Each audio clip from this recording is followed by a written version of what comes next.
Good morning बच्चों। आज वापस हम कबीरदास जी के आगे के दोहों की व्याख्या करेंगे। मैं आपको विरह को अंग नामक शीर्षक पाठ के कबीरदास जी द्वारा जो लिखा गया है उसके आगे के कुछ दोहों की व्याख्या बताती हूँ। पहली व्याख्या बता रहे हैं। अंदेसड़ा न भाजिसी संदेशो कहिया, कै हरि आया भाजिसी, कै हरि ही पासी गया। तो यहाँ पर कबीरदास एक विरहिणी जो आत्मा है उसका वर्णन कर रहे हैं। और ये विरहिणी आत्मा कौन है? स्वयं कबीरदास की आत्मा है या स्वयं हर जीव की आत्मा है जो परमात्मा से विलग हो गई है, परमात्मा से अलग हो गई है। अब ये विरहिणी आत्मा जो ये है कह रही है कि जब तक हरि से मिलन नहीं हो जाएगा, जब तक परमात्मा से मेरा मिलन नहीं हो जाएगा, तब तक यह जो परमात्मा से मिलन जब तक नहीं होगा तब तक जो है ये संभव नहीं है कि मेरा जो ताप है, जो विरह का ताप है, या जो मेरा उनसे मिलन की जो विकट इच्छा है वह मेरी कभी भी दूर नहीं होगी। तो अंदेसड़ा न भाजसी संदेशा कहिया, कि ईश्वर के विषय में संदेश कहने से या ईश्वर के विषय में जो विभिन्न प्रकार का वर्णन किया जाता है, संदेशा मतलब विभिन्न प्रकार की बातें की जाती हैं, कहिया मतलब कही जाती हैं। अंदेशड़ा न भाजसी, उन बातों से मेरे मन का अंदेशा, मेरे मन का जो भ्रम है कि प्रभु से कब मिलेंगे, कैसे मिलेंगे, प्रभु से मिलन कैसे होगा, आत्मा और परमात्मा कैसे मिलेंगे, आत्मा और परमात्मा का स्वरूप क्या है, ये जो सारे भ्रम हैं वो ईश्वर के विषय में मात्र संदेश कहने से या मात्र बातें करने से दूर नहीं होंगे। कै हरि आया भाजसी, ये तो तभी दूर होगा। आत्मा की अकुलाहट, आत्मा की व्याकुलता, आत्मा की जो व्यथा है ये तभी दूर होगी कि हरि आया, कि या तो ईश्वर मेरे पास आ जाएं अथवा प्रभु मेरे पास आ जाएं या ईश्वर के दर्शन हो जाएं, या कै हरि की पास आ गए, या फिर मैं ही हरि के पास चला जाऊं, या आत्मा ही परमात्मा के पास चली जाए या परमात्मा आत्मा के पास आ जाए। तभी मन का भ्रम, मन की जो व्यथा है या मन का जो असमंजस है, असमंजस क्या है, मन का भ्रम क्या है, ईश्वर है कि नहीं है, आत्मा परमात्मा कैसे अलग हो गए, आत्मा और परमात्मा का स्वरूप क्या है, ये सारे मन के भ्रम होते हैं जो हर साधक को या हर भक्त को या हर व्यक्ति को हो सकते हैं, उस व्यक्ति को जो परमात्मा के विषय में जानना चाहता है। तो अंदेसड़ा न भाजसी अर्थात मन का भ्रम कभी नहीं भागेगा। भाजसी मतलब भागेगा, भागेगा मतलब दूर होगा, न भाजसी मतलब दूर नहीं होगा। अंदेशड़ा मतलब मन का भ्रम तब तक दूर नहीं होगा जब तक कि या तो ईश्वर स्वयं मेरे पास आ जाए या मैं स्वयं ईश्वर के पास चला जाऊं, तब तक ये भ्रम दूर नहीं होगा। कब तक? यदि हम संदेशा कहिया मतलब ईश्वर तक बातें करके, ईश्वर से अपने मन की बात करके या ईश्वर की बात अपने दूसरे किसी और से सुनकर मन का संदेह, मन का जो भ्रम है, मन का अंदेशा जो है या मन की जो व्यथा है, मन का जो असमंजस है वो कभी दूर नहीं हो सकता है। ये तो तभी दूर होगा कै हरि आया भाजसी, या तो हरि के आने से ये दूर होगा अथवा या तो परमात्मा स्वयं मुझे दर्शन दे दे तब दूर होगा ये भ्रम। कै हरि की पास आ गया, अथवा ईश्वर के पास जाने से ये भ्रम दूर होगा। अर्थात या तो स्वयं प्रभु मुझसे मिलन हेतु आए, मेरी साधना से प्रसन्न होकर आत्मा और परमात्मा में परमात्मा या तो आए, या स्वयं हम परमात्मा के पास जाएं, अर्थात हम माया मोह से दूर होकर परमात्मा में लीन हो जाएं, एकात्म हो जाएं, तभी ईश्वर संबंधी जो भ्रम है वो दूर हो सकता है। कहने का अभिप्राय यह है कि जैसे हम जब तक या तो खुद जाना होगा, जैसे हम कभी बीमार हो जाते हैं तो चिकित्सक के पास जाते हैं, तो या तो तभी बीमारी दूर होगी, या तो हम चिकित्सक के पास स्वयं जाएं या फिर चिकित्सक हमारे घर पर आए, तभी मन की ये शरीर की जो बीमारी है वो दूर होगी। ये स्वाभाविक बात है कि प्यास कैसे बुझेगी, प्यास के लिए तो हमें स्वयं जाना पड़ेगा। तो ये ईश्वर की प्राप्ति तो तभी होगी जब हम स्वयं, हमें पानी पीना पड़ेगा या हमें स्वयं नदी के पास जाना पड़ेगा या कुएं के पास जाना पड़ेगा या नल खोलना पड़ेगा, तभी हमारी प्यास बुझती है। तो ईश्वर के विषय में जो अंदेशा है, ईश्वर के विषय में जो भ्रम है, ईश्वर के विषय में जो असमंजस है, वो तभी दूर होगा कि या तो ईश्वर स्वयं मुझे दर्शन दे दे या मैं स्वयं ईश्वर के पास चला जाऊं। अब ईश्वर के पास कैसे चला जाऊं? मर के।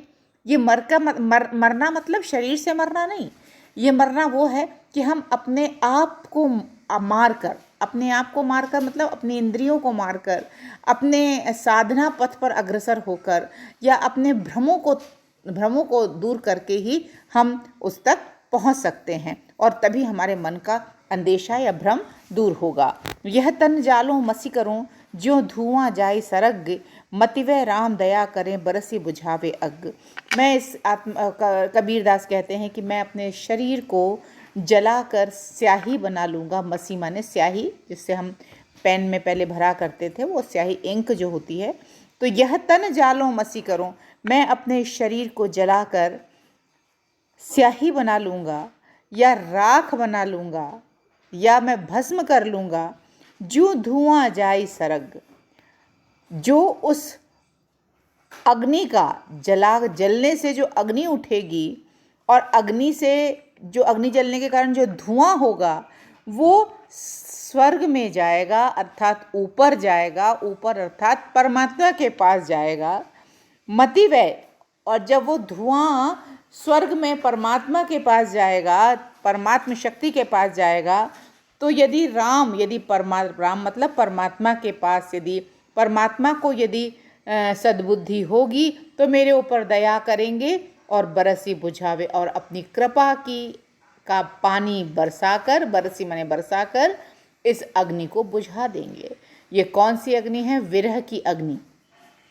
आत्मा जो प्रभु के विरह में तप रही है, आत्मा जो परमात्मा से विलग होने के कारण कष्ट पा रही है, उस कष्ट पाने वाली आत्मा के जलने से जो धुआं उठेगा, वो धुआं जो है वो परमात्मा की आँखों में लगेगा, और जैसे ही परमात्मा की आँखों में धुआं लगेगा, परमात्मा को, मेरे प्रियतम को मेरे ऊपर दया आएगी और वो मेरी आग को बुझाने के लिए, कौन सी आग? जो विरह की आग है, बुझाना माने समाप्त करना, मेरे वियोग को समाप्त करने के लिए अपनी कृपा की बरसात करके, जहाँ अग्नि लगती है, अग्नि को बुझाया जाता है पानी से, अग्नि को बुझाया जाता है जल से। तो जब जहाँ अग्नि लगती है तो बहुत सारे पानी की वर्षा करके वर्षा से या फायर ब्रिगेड आदि से जहाँ आग लगती है तो उस वहाँ पानी की बौछारें डाली जाती है तो आग शांत हो जाती है, नहीं तो आग और भी बढ़ती रहेगी। लेकिन वियोगी आत्मा की आग कौन सी है? दिखती नहीं है लेकिन अंदर ही अंदर लगती है। आत्मा की आग है परमात्मा से अलग होने का कष्ट। तो परमात्मा से अलग होने का जो कष्ट है, उसकी आग जो आत्मा में लग रही है, उसको बुझाएगा कौन? परमात्मा स्वयं बुझाएगा। कैसे बुझाएगा? अपनी कृपा की बारिश करके। परमात्मा अपनी कृपा की बरसात करके, परमात्मा में कृपा की वर्षा करके उस वियोग की अग्नि को, विरह की अग्नि को पूरी तरह से बुझा देगा। ऐसी मुझे आशा है, क्योंकि मैं अपने इस पूरे शरीर को जलाकर भस्म कर देना चाहती हूँ। आत्मा कहती है शरीर को जलाकर भस्म कर देना मतलब ऐसा नहीं है कि हम आग लगा ले शरीर को, वरन मैं अपने शरीर के, मैं अपने आत्मा को पवित्र कर देना चाहती हूँ। आत्मा कहती है कि मैं अपने आप को पवित्र करना चाहती हूँ। कैसे पवित्र होगी आत्मा? बुराइयों को आग में जलाकर, अपनी बुराइयों को एक नष्ट करके मैं अपनी आत्मा को जलाना चाहती हूँ, ताकि मेरी बुराइयाँ जलकर भस्म हो जाएं। और जब वो जलकर भस्म हो जाएंगी, बुराइयाँ जलकर भस्म हो जाएंगी, एक राख का ढेर लग जाएगा, तो उस अग्नि से जो धुआं उठेगा वो प्रभु को पता लग जाएगा कि क्या हो रहा है, आत्मा की बुराइयाँ जल रही हैं। तो परमात्मा में यदि कृपा करेंगे मेरे ऊपर, यदि सद्बुद्धि होगी और यदि कृपा करेंगे, तो अपनी करुणा की वर्षा से मेरे इस आग को बुझा देंगे, मेरे वियोग के ताप को बुझा देंगे और मेरे इस पूरे इंद्रियों के जलन को बुझा देंगे। यह तन जालूं मसी करूं, लिखूं राम को नाऊं, लेखनी करूं करंक की, लिखी लिखी राम पठाऊं। यह तन जालों मसी करूं, मैं इस शरीर को जलाकर राख बना लूँगी, लिखूं राम का नाऊं, और मैं निरंतर राम का नाम लिखती रहूँगी, अर्थात निरंतर परमात्मा का स्मरण करती रहूँगी। राम का नाम लिखना मतलब निरंतर परमात्मा का मैं स्मरण करती रहूँगी। लेखनी करूँ करंक की, और अब मैं लेखनी किसकी बना लूँगी? अपने भाग्य की। करंक माने भाग्य, अपने भाग्य की लेखनी बना लूँगी और उस भाग्य की लेखनी से राम का नाम लिख लिख कर राम तक पहुंचाऊंगी, परमात्मा तक पहुंचा देना चाहती हूँ, ताकि परमात्मा को ये पता लगे कि मेरी आत्मा, मेरी प्रिया आत्मा किस प्रकार से मुझे स्मरण कर रही है, ताकि और स्मरण जैसे ही उन्हें ये लगेगा कि मेरी आत्मा मुझे निरंतर स्मरण कर रही है, तो वे दया करेंगे और मुझे मिलन हेतु आएंगे। तो यह तन जालो मसी करूं, इस शरीर को जलाकर मैं भस्म कर लूँगी। आत्मा स्वयं कह रही है कि मैं अपने पूरे, अर्थात जलाकर जलाकर, तन का जलाना मतलब अपने इंद्रियों को भस्म करना, इंद्रियों को बिल्कुल नियंत्रित कर लेना, इंद्रियों का बिल्कुल जो आकर्षण की वस्तुएं इंद्रियों की, उनसे दूर हो जाना। और निरंतर मैं राम का नाम लिख लिख कर राम का नाम लिखूंगी, अपने भाग्य को लेखनी बना लूँगी, अपने भाग्य को कलम बना लूँगी और उससे राम का नाम लिख लिख कर राम तक पहुँचाऊँगी, परमात्मा तक पहुँचाऊँगी। इससे क्या होगा? परमात्मा तक पहुँचाने से राम को या परमात्मा को आत्मा का स्मरण हो जाएगा और निरंतर वो निश्चित ही मुझे दर्शन दे देंगे। कबीर पीर पिरावनी पंजर पीड़ न जाई, एक जो जीड़ पीड़ परीत की रही कलेजा छाई।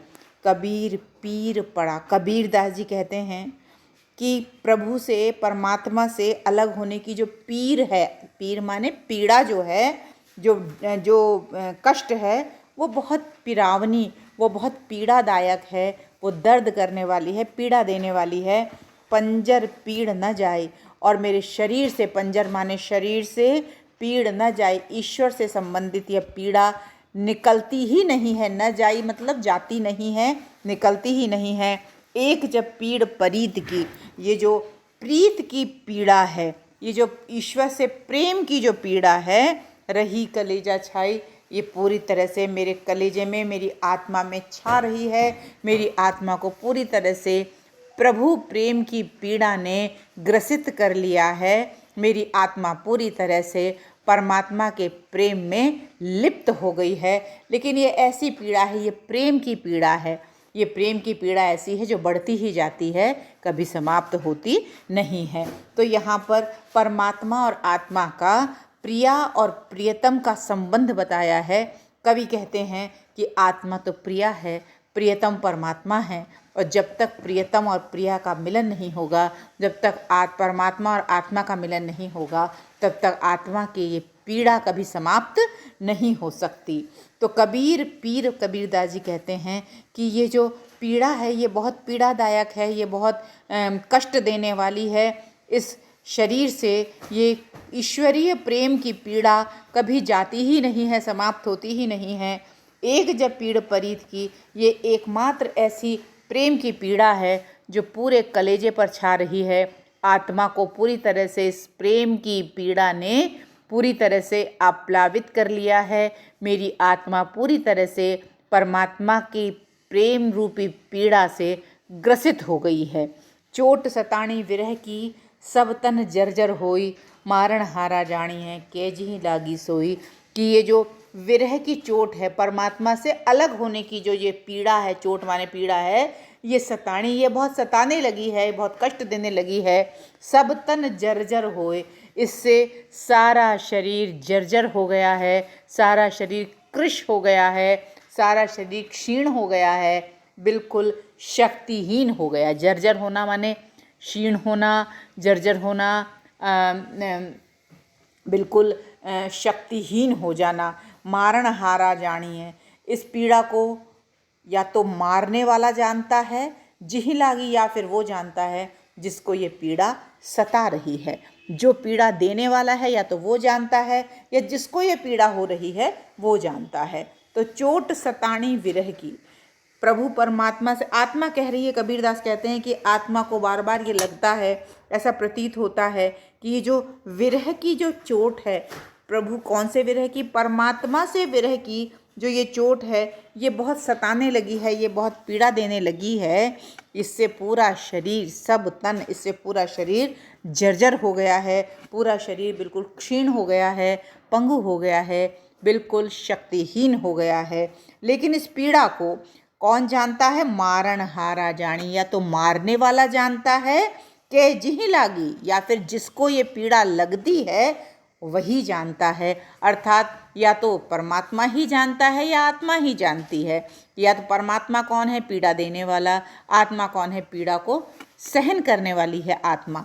तो आत्मा और परमात्मा का ऐसा युगल संबंध है, या दोनों का इतना प्रेमपूर्ण संबंध है कि जब आत्मा को ऐसा लगता है कि परमात्मा दिखते ही नहीं है तो विरह महसूस होता है। परमात्मा जब दिखेंगे नहीं तो महसूस होगा कि विरह की अनुभूति हो रही है। परमात्मा के जब दर्शन नहीं होंगे तो विरह की अनुभूति होती रहती है। तो इस प्रकार से सामान्य रूप से मैं आज इतना ही पढ़ाऊँगी, अगली व्याख्याएँ कल कराऊँगी।